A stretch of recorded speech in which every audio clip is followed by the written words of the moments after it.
We're not scally. But what is, define it? A scally, 1 minute, let me I'll show you one. There's a scally. There's a scally there, see ya.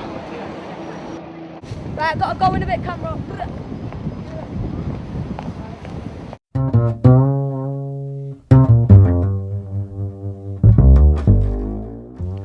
Up here, even the main streets feel like dingy back alleys, like big polluted runways full of swaggering scallies.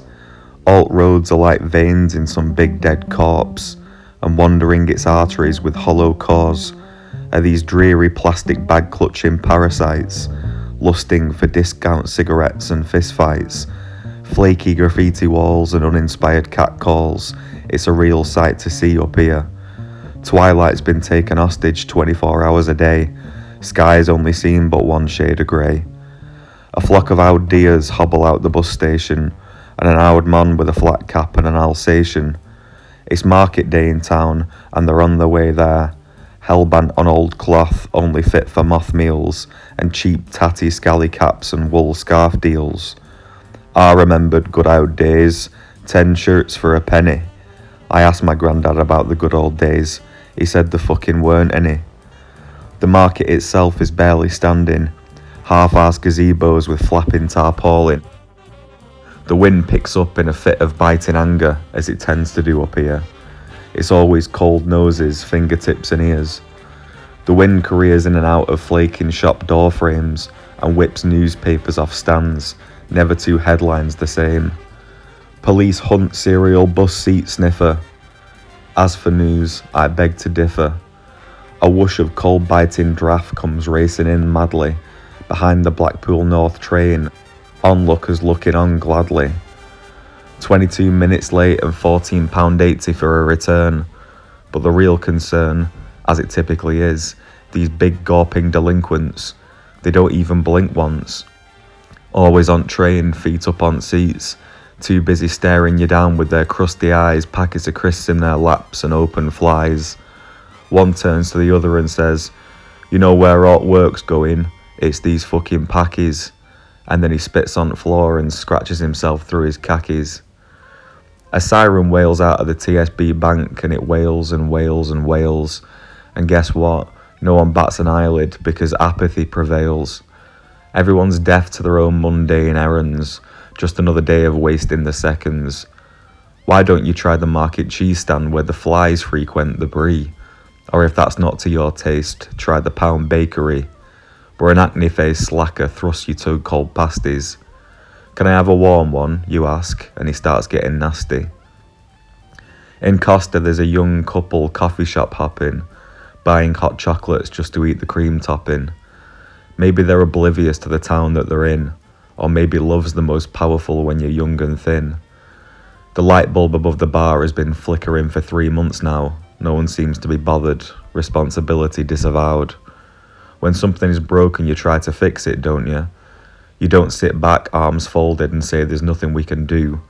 Well, I fear that's how it goes up here. You can take a walk through Ghastly Park if perchance you want to see adolescent mums with 3 kids each, and more on the way, I foresee. They mean well, these young girls, they just haven't had a good chance in the world. They drag their offspring along in fifth-hand prams, past the saddest park you ever saw littered with empty cans. The swing is wrecked and lying vertically limp against the ground, and a toddler picks up a syringe and happily yells, "Mum, look what I just found." Now if instead you want to wait till a little later on, when darkness descends and things get really rum, you might just get stabbed 30 times. That's right, we sincerely do love our crimes. It's one of the main themes of being up here. 2 builders wearing high-vis jackets with dirty faces lean against scaffolding, having seen better places. These chips taste twice as good straight from Papa. A lady of the night walks by not looking very dapper, who heads into a seedy building behind the bus station, where she makes rent money from cheap fornication. And when she's finished her shift, if you can call it such, she smokes out the window, not thinking very much. The wind lays aside for a second, and the temperature rises a bit. Out come hordes of bare torsos with their disposable barbecue pits. They've all got faded tribal tattoos as big as biceps permit, lusting after the nearest juicy indiscretion to commit. The names of 2-month girlfriends etched into their forearms. They swagger up and down the streets as loud as pig farms. The sun's out for a hot minute, cheap beer cans glued to palms. But what's that noise over there? Still that fucking alarm. Names yelled with vodka breath through crowds in the White Hart. Shelley, you're fucking missing it. 2 lads are tearing each other apart.